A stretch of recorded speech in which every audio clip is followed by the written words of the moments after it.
Hello guys, good morning, good morning, good morning sa inyong lahat sa masulok mundo na naroon. Ako'y babati sa inyo ng magandang araw at tayo ay may recipe ngayong araw nito, karning baka. At ako'y nagpapasalamat sa mga subscriber, followers, silent viewers, na viewers, like, share, subscribe ng ating video. At nawa ay nasa mabuti kayong kalagayan sa masulok na mundo kayo naroon. Guys, meron tayo ditong hinalbos na karning baka na laman. Simpleng pagluluto, mabilis at simple lang. Inyong panuunin mga kapatid. Ayan, may ginayat tayong bawang, sibuyas, pepperoni na kulay pula dilaw, ito ay bell pepper sa Pilipinas, at meron tayong isang patatas na ginayat ng maliit. Ito ang ginagamit kong pampalapot para lumapot ang ating sabaw ng ating iluluto. Style caldereta pero simple lang siya. Hindi tayo totoong napakaraming ingredients. Yan lang. Guys, hindi ako gumagamit ng star margarine o cheese dahil pag lumamig ay nabubuo. Ang ginagamit natin ay olive oil. At kung wala mang olive oil mga kaibigan, pwede kayong gumamit ng natural na mantika. Ito, lagyan natin ang ating bawang. Mula guys, noong matuklasan ko ang paggamit ng star margarine sa pagigisa, pag lumamig yung ating niluto, ay nabubuo. Ay babaw. Kundi iinit natin pagkati kakainin ulit. Ngayon, ang ginagamit ko ay mantika na hindi ako magamit ng star margarine.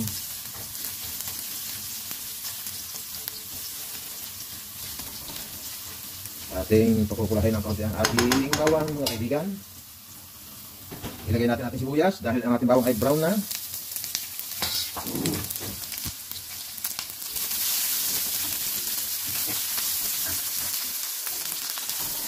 Ayan, kinakailangan pakulan natin ating bawang para mas matindi ang kanyang aroma, ang bango-bango.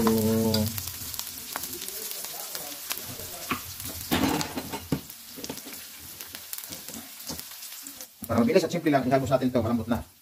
Dahil simple lang ating luluto. Ngayon, lalagyan natin ng toyo, ang ating ginisang bawang at sibuyas. So guys, ang simpleng pagluluto. Namatay ang ating apoy, ating sisindihan.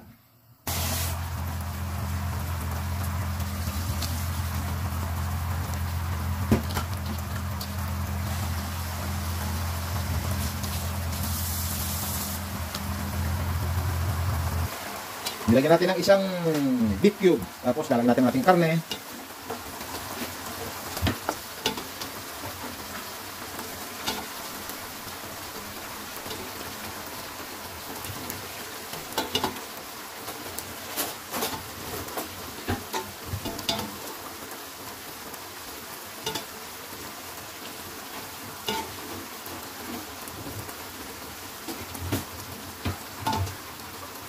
Simple-simple lang tayo magluto, mga kapatid.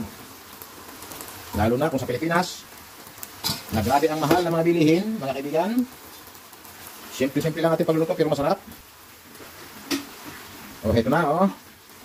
Pag nilagay natin dyan, sa nilagay natin kaunting ingredients, toyo ketchup, nakikita nyo na agad ang kagandahan ng kanyang kulay. Ayan.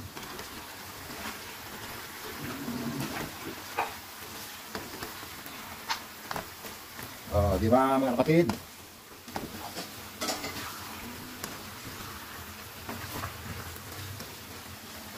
Kanina akala nyo maitim tingnan yung toyo. Oh, pero kita nyo naman, oh. Ngayon, sasabi ko sa inyo, ang ginagamit natin pampalapot ay isang patatas na ginayat natin, sasabihin natin parang malapot at madurog. At pag siya ay nadurog, ayan ang magsisilbing pampalapot ng ating sabaw. Hindi natin kailangan maglagay ng mga harina, cornstarch, dahil ang cornstarch, harina ay madaling makapagpapanis sa karne. Ang ginamit natin ay isang patatas. Pag natunaw yung patatas na yan, yan ang magsisilbing pampalapot ng ating sabaw. At ngayon yung ating bote ng ketchup ay nilagyan natin ng kaunting tubig dahil sayang para masaid yung laman. At igakalukin yung nilagyan natin kaunting tubig. Yan.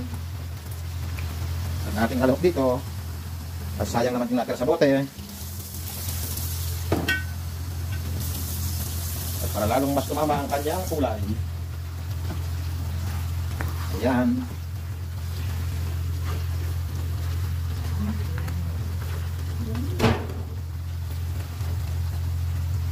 At tapos guys, meron tayong pepperoni.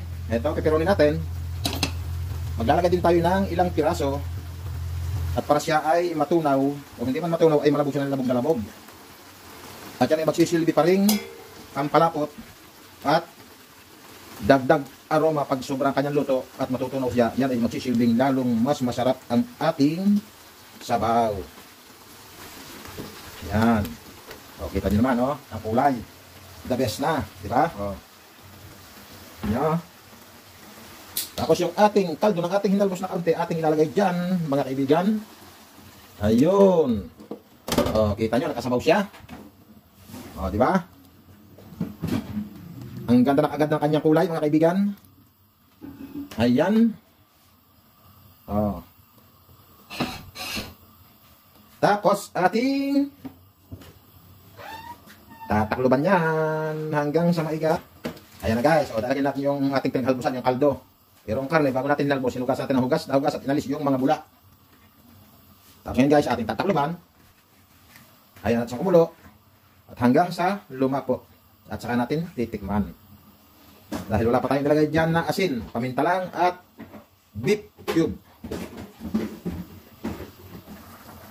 At yan guys, after 2 minutes na makakulo ay ating titikman na sabaw at para matagdagan natin ang kung anong kulang.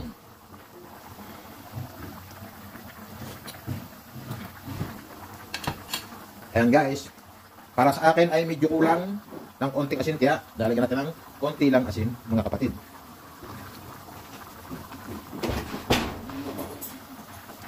Hanggang hintayin natin na lumapot, mga kaibigan. At ngayon mga kaibigan, nasa sa inyo kung gusto nyo ng medyo maanghang, ay lalagyan natin ng durog na sili.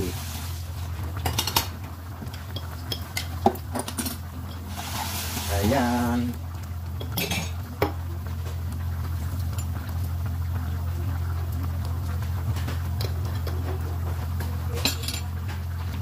Halo-haloin natin at para yung ating nilagay na patatas ay madurog at lumapot ang kanyang sabaw.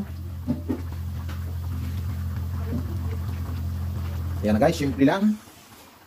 Wala tayong masyadong ingredients na nilagay. Toyo lang, ketchup at saka beef cube. Saka pepperoni at patatas na ating ginaya para masunaw at lumapot ang ating sabaw. Ito na siya guys, unti-unti na lumalapot. Labog ng ating karne. Ganyan tayo magluto mga kapatid, hindi tayo masyadong magastos. Konting rekado lang pero masarap. Ayan, luto na siya. Medyo malapot na. Ilalagay na natin ang ating pepperoni. Kita nyo naman ang ating luto. Pepperoni lang. At ginamit natin pampalapot ay patatas. Hindi tayo gumagamit ng parina dahil madaling mapanis pag hari ng ating ginamit. At saka mas masarap ang patatas. O lumatunaw ating patatas yan. O lumapot siya. At pati yung ilagay natin unang pepperoni ay medyo natunaw. Tapos ilagay natin yan yung natirang pepperoni. O, hindi rin tayo maglalagay ng peanut butter. Lutong menos rekado pero masarap. Oh, hindi tayo masyadong magastos sa pagluluto. Ayun, meron pang humihiling. Buksin, nadagdagan daw ng konting sili at gusto yung medyo may anghang na konti. Kaya, dadagdagan pa natin. Ayan. Kita nyo naman mga kapatid. Ang ginamit lang natin na pampaganda ng kulay ay pepperoni. Wala nang iba. Lalo na ito sa Pilipinas, napakamahal ng mga bilihin. O, diyan tayo magluluto ng kaunting rekado pero masarap, mga kaibigan. Sana din mapulot kayo konting aral sa pagluluto para magpasarap. Na kaunti lang ang ating rekado. Style kaldereta pero kaunti lang rekado ang ating ginamit. At masarap yan, mga kapatid. Ito na siya guys, malapot na. At ating papatayin na. Okay na siya. Ito na guys, yung ating niluto na baka. Style kaldereta pero hindi tayo naglagay ng peanut butter. Basta nilagay natin ay ketchup lang at toyo at pepperoni. At isang patatas na ating tinunaw sa sabaw para lumapot ang ating sabaw. Hindi tayo gumamit ng harina dahil madaling mapanis pag may harina. Yan mga kapatid. Ready to eat na tayo mga kaibigan. Okay, hanggang dito na lamang. At sana'y may natutunan kayo sa ating recipe ngayong araw na ito mga kaibigan. Bye-bye. At maraming salamat sa inyong lahat. God bless us all.